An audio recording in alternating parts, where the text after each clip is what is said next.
Olá, um ótimo dia a você que acompanha a programação da TVAL. Nós falamos ao vivo diretamente do Palácio Barriga Verde, sede da Assembleia Legislativa em Florianópolis, em mais uma edição do programa Conecta. Eu sou Giciele Dalpiazzi e aqui comigo está minha colega jornalista Suelen Costa. Bem-vinda, Su. Olá, Giciele. Olá a todos que nos acompanham, seja pelo canal aberto da TVAL na Grande Florianópolis e também na cidade de Blumenau, e quem nos acompanha pelo nosso canal no YouTube ou pelas nossas redes sociais. E nós lembramos que o Conecta também é transmitido nas rádios UDESC, nas cidades de Lages, Florianópolis e Joinville. Sejam todos bem-vindos a mais essa edição. E nós começamos falando sobre a tramitação da LDO, a Lei de Diretrizes Orçamentárias, no âmbito da Comissão de Finanças. Nesta semana, os deputados do colegiado aprovaram o cronograma de tramitação desse projeto, que é encaminhado, Suelen, anualmente pelo governo do estado. E é uma espécie de planejamento, de metas, de onde aplicar recursos, enfim, dá diretriz de como que deve ser aplicado o orçamento do estado. Exatamente, Giciele. O deputado estadual Marcos Vieira, que é presidente da Comissão de Finanças, estabeleceu ali junto com os deputados, junto com o colegiado, esse cronograma que começa a correr agora no mês de maio. E lembrando que essa lei, como disse a Giciele, é uma espécie de plano, Ela vai dar as diretrizes, ela vai delinear o orçamento do estado. O presidente também definiu essa lei como a principal lei que a Assembleia Legislativa deve analisar este ano, lembrando que ela vai dizer o que vai estar no orçamento do estado, ou seja, onde o dinheiro vai ser gasto, onde vão ter os investimentos, de que forma eles serão aplicados, e ela deve ser analisada pela Casa a partir de maio agora, com a participação de todos os parlamentares. Dentro desse cronograma tem a previsão da apresentação eles concedem vistas, aos deputados, a diversos órgãos e entidades, que é isso que garante mais tempo, uma análise mais aprofundada, Suelen, da proposta. Também será aberto um prazo para apresentação de emendas, para ir posteriormente, depois de toda essa análise aprofundada, esse projeto ser colocado em votação, Lembrando que a gente tem os 40 parlamentares, todos eles vão analisar, vão fazer as suas ponderações e é a partir daí que começa a construção desta lei. Exatamente. Quem falou um pouquinho mais sobre esse projeto, sobre a tramitação dessa proposta, é o deputado Marcos Vieira, presidente da Comissão de Finanças. A LDO é a lei preparatória do orçamento do Estado, que deve chegar a esta casa até o final da primeira quinzena do mês de setembro, que é a lei orçamentária anual. A lei orçamentária anual é a principal lei que tramita na Assembleia Legislativa todos os anos. Por que afirmo que é a principal lei? Porque é a lei que vai mexer com o destino de cada um dos nossos cidadãos e cidadãs catarinenses. E o dia de hoje é muito importante, porque nós estamos dando início ao cronograma de tramitação da lei que prepara a vinda da LOA do Orçamento do Estado para cá em setembro. E olha, dentro desse cronograma de tramitação, a previsão é que a LDO seja deliberado em plenário no dia 9 de julho. E agora falando de outra comissão permanente da Assembleia Legislativa, a Comissão de Constituição e Justiça, aprovou um projeto que visa simplificar a transferência de veículos. Projeto esse apresentado pelo deputado Matheus Cadorim, do Partido Novo, Suelen? Exatamente. O deputado Matheus Cadorim conseguiu a admissibilidade na CCJ, ou seja, essa lei é constitucional, ela pode continuar tramitando aqui na casa, e o objetivo dele é desburocratizar a negociação de vendedores e compradores de veículos, ou seja, para você vender o seu veículo, o seu carro, você tinha que estar com o IPVA totalmente quitado. E acontece que às vezes a gente parcela o IPVA em 3, 4 vezes, conforme permitido pelo Detran, e nesse processo você não consegue vender, ou você tem que aguardar, esperar o prazo do pagamento ou antecipar as parcelas para poder vender. Agora ele dá essa validação, olha, mesmo que o teu IPVA esteja parcelado, se você negociar com o seu comprador, abater ali do valor, ou o comprador assume o restante da parcela, tem a possibilidade dessa negociação ser feita aqui no estado de Santa Catarina. Ele explica também em uma entrevista para nós, Giciele? Exatamente, falou um pouquinho mais sobre a importância desse projeto.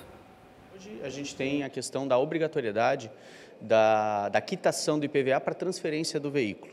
A nossa proposta é que esta negociação fique entre comprador e vendedor, não havendo a necessidade de você quitar um imposto que vai ser pago de qualquer jeito, antes de fazer a transferência. Então, a proposta é para dar mais liberdade para essa transação econômica e, assim, facilitar o comércio de veículos no Estado. Desburocratizar, facilitar a vida de quem empreende e de quem já comprou o bem, o carro, com o seu suor, né, com o seu trabalho, e que agora pode, então, no caso de trocar de carro ou vender seu veículo, ter essa facilidade de negociar a questão do IPVA parcelado, né, que ainda esteja aberto, as parcelas em aberto, com quem vai comprar esse veículo. E essa proposta, que foi aprovada pela Comissão de Constituição e Justiça, segue, né, em análise no âmbito das comissões permanentes e agora vai para a deliberação na Comissão de Finanças e Tributação. E olha, ainda falando da Comissão de Constituição e Justiça, um outro projeto aprovado nesta semana pelos parlamentares, ele institui a certificação social para a realização de bingos comunitários e de cunho beneficente. Na prática, o que significa essa certificação, Sueli? Então, na verdade, Gisele, o deputado Antídio Lunelli apresentou essa proposta para tentar deixar, digamos assim, de forma mais certificada, de forma mais legalizada, os bingos comunitários, aquele bingo da igreja, aquele bingo do grupo da maturidade, grupo de idosos, aquele bingo do grupo escolar, do pessoal que vai se formar, que quer fazer uma espécie de bingo com os pais, com os professores. Por quê? Neste momento, o Brasil vive uma grande polêmica em relação às apostas, né? Apostas que estão ganhando uma proporção, que estão, digamos assim, viciando pessoas que acabam, né, tendo problemas de saúde mental por conta do nível de apostas, do nível de gastos, acarretando para a família, às vezes, problemas financeiros. Só que o deputado Antídio Lunelli tem como proposta separar isso. Olha, esse tipo de bingo, esse tipo de ação é uma brincadeira. Geralmente são brindes da comunidade, pano de prato da igreja, doação de algum comerciante local, e que isso não seja prejudicado por conta de toda essa polêmica que está sendo instalada, né, da proporção que ganhou essa questão das apostas. Então, assim, o bingo da terceira idade, o bingo da família, o bingo da pastoral da criança, o bingo das entidades que protegem animais, né, o bingo da associação de voluntários do seu bairro, do seu município, para que isso realmente continue acontecendo de forma saudável, uma forma de brincadeira, de distração de tempo, nas festas de igreja, nas festas de escolas, né, de instituições, de organizações não governamentais, para que isso não se perca nesse processo que hoje acontece no Brasil da questão das apostas. Então, é uma forma de certificar, dizer, opa, esse aqui que está acontecendo nesse local, nessa comunidade, nessa escola, pode acontecer, não é um tipo de aposta, não vai gerar um problema financeiro, econômico ou mental para a pessoa ou para a família. É uma brincadeira que é instalada e que é cultural até aqui no estado, né? Exato, é uma diversão e ao mesmo tempo é um bingo de caráter colaborativo, né? Para auxiliar essa entidade, para auxiliar integrar, essa igreja. Às vezes, né, Gisele, integra a comunidade, integrar as comunidades. As famílias, às vezes a família vai inteira na festa da igreja para poder ganhar, enfim, um frango assado, um pano de prato, uma cesta de chocolates, né? Então, para que isso não se perca nesse processo que agora no Brasil está bastante complicado da questão das apostas. O deputado falou conosco, né, Gisele? Exatamente, reforçou a importância dessa iniciativa. Essa questão dos bingos das entidades, das nossas igrejas, né? Onde que participam os nossos idosos, né? Então, é pela manutenção desses clubes, dessas igrejas, entende? Que é uma distração feita, né? Para que esse pessoal da melhor idade possa participar. E aí nós temos uma fiscalização intensa em cima da polícia, proibindo esse tipo de jogo, que é um jogo familiar, é um jogo entre, né, como eu já coloquei, das pessoas da terceira idade, da integração de todas as nossas comunidades. Então esse é o objetivo realmente, dar segurança jurídica, né? Mas veja a disparidade que nós temos, por exemplo, a isso que corre solto aí na internet, quando temos tantas e tantas pessoas que se viciam e nós aqui defendendo então os nossos idosos, né, as pessoas da melhor idade que participam desses movimentos, né, jogando o seu binguinho, e onde que o resultado disso sempre é para a manutenção dessas entidades, dessas igrejas. E esse projeto segue tramitando aqui nas comissões permanentes. O próximo colegiado a analisar é a Comissão de Trabalho, Administração e Serviço Público. E, lógico, à medida que a proposta for evoluindo, a gente traz as informações para vocês. E agora nós vamos de redes sociais, saber um pouquinho mais dos assuntos que estão repercutindo nas redes da Assembleia Legislativa e também dos deputados estaduais. Com a gente, a nossa colega Giovana Alencar. Bem-vinda, Gil. Olá, Suelen. Olá, Gisele. Olá para você que está acompanhando o Conecta. O nosso quadro Deputado nas Redes de hoje é com o deputado Marquito, do PSOL. Ele destacou nas redes sociais uma série de agendas que vêm sido cumpridas aqui pelo Estado. Esse que é um dos principais trabalhos dos deputados estaduais, que é estar nas bases, estar perto da população e ouvir as demandas. O parlamentar, ele passou pelos municípios de Urubici, Penha, Barra Velha e Joinville, participando inclusive da gravação de um documentário que será lançado no final deste mês. Essas viagens do Marquito são para encontrar apoiadores e discutir pautas que são importantes para o mandato, como, por exemplo, a sustentabilidade e a promoção da cultura. Para saber exatamente o que o deputado fez nesses municípios aqui de Santa Catarina, acompanhe o post que ele fez lá no Instagram, no @marquito.sc. Já o destaque das redes sociais da Alesc de hoje vai para um post que nós fizemos lá no nosso Instagram, no @AssembleiaSC, onde nós falamos sobre a concessão pelo Parlamento do título de cidadão catarinense para o Dom Jacinto Inácio Flá, que é o bispo da diocese aqui de Criciúma. Ele é gaúcho de bom princípio e foi nomeado bispo auxiliar de Porto Alegre em 2003. Depois, em 2009, assumiu a diocese de Criciúma e desde então tornou-se aqui no estado uma referência de fé, acolhimento e transformação comunitária, atuando em 26 municípios da região. Essa homenagem ela foi proposta pelo deputado Volney Weber e a celebração, a concessão do título, contou com a presença de autoridades, contou com a presença inclusive do presidente do parlamento, o deputado Júlio Garcia, do PSD, do prefeito de Criciúma, Vaguinho Espíndola, e também reuniu autoridades religiosas, políticas, familiares e amigos. Esse post ele pode ser conferido lá nas nossas redes sociais, no @AssembleiaSC. Você também pode acompanhar diversas discussões e diversos assuntos que nós pautamos lá nas nossas redes sociais. Esses foram os destaques das redes da Alesc de hoje. Eu volto com vocês. Obrigada, Gil. Fica aí o convite, então, para que vocês acessem as redes sociais da Assembleia Legislativa no @AssembleiaSC.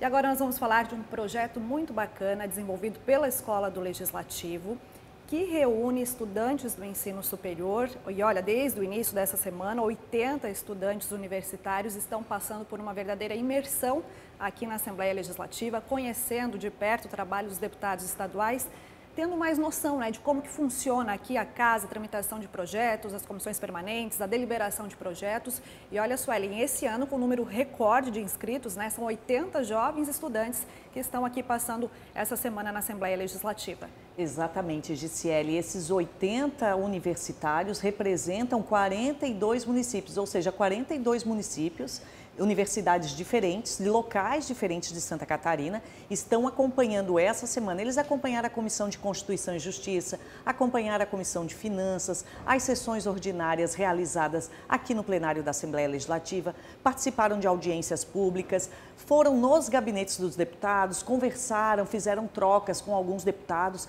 entenderam os processos legislativos, porque às vezes quando você está um pouco distante da capital catarinense e às vezes até distante um pouco de como funciona a política, o legislativo, às vezes a gente está mais próximo da questão do prefeito e do governador e a parte do legislativo fica um pouco afastada do nosso dia a dia. Então esses universitários tiveram a oportunidade de conhecer, de entender o processo legislativo, que é propor leis, diferente do executivo que executa na prática, as obras, a implantação de postos de saúde, aqui leis que vão permitir com que o executivo possa fazer as coisas, com que a gente possa ter direitos ampliados, regras dentro da sociedade. Então, esses universitários tiveram essa oportunidade, passaram por aqui, visitaram os gabinetes, conhecer os processos das comissões, o que faz a CCJ, que prevê toda a questão de constitucionalidade, o que faz a Comissão de Finanças, o colegiado da Comissão de Finanças, que prevê a questão do impacto financeiro daquela lei apresentada pelo deputado. Portanto, realmente, esses jovens universitários tiveram a oportunidade de conhecer e, a partir daí, tirar suas conclusões do que faz um deputado, do que faz o parlamento estadual aqui em Santa Catarina. Alguns deputados até conversaram com eles por aqui, né, Gisele? Exatamente, nessas reuniões de comissões, em plenário, né? E ontem, no final do dia, eles foram recebidos pelo deputado Marquito do PSOL no plenarinho. Inclusive, a gente tem uma palavrinha dele falando sobre a importância desse projeto e também da Marileia Vargas, ela que é uma das participantes aí do estágio Visita. Já recebi alguns no meu gabinete, encontrei alguns nos corredores, agora conversando aqui de forma mais organizada. E eu acredito que é bom para a gente, enquanto deputado, receber, e é uma injeção de energia, assim, de vontade também. Então, para esses jovens também é um processo de formação, né, e de encantamento, de aproximação com a própria Casa Legislativa. E a gente espera que seja uma semeadura muito boa para render bons frutos, né? É muito gratificante estar participando, né, desse evento. Isso mostra, tipo assim, que a gente tem oportunidades de sair da nossa cidade e ir para um local e ver onde que realmente os deputados estão trabalhando. Foi muito gratificante porque a gente teve contato com vários deputados, cada um com uma ideia, uma linha de pensamento, uma linha de trabalho, e isso abre campo para a gente pensar o que a gente pode realmente fazer no futuro, né? E mais informações sobre essa semana, né, de visita dos estudantes do estágio Visita, vocês podem acessar no site da Assembleia Legislativa, agencial.alesc.sc.gov.br. Suelen, daqui a pouco mais uma sessão ordinária inicia com transmissão pela TVAL, né? Exatamente, você acompanha ao vivo, os deputados já estão se preparando para iniciar a sessão ordinária de hoje e mais informações também nas nossas redes sociais no @AssembleiaSC. Até mais. Até mais.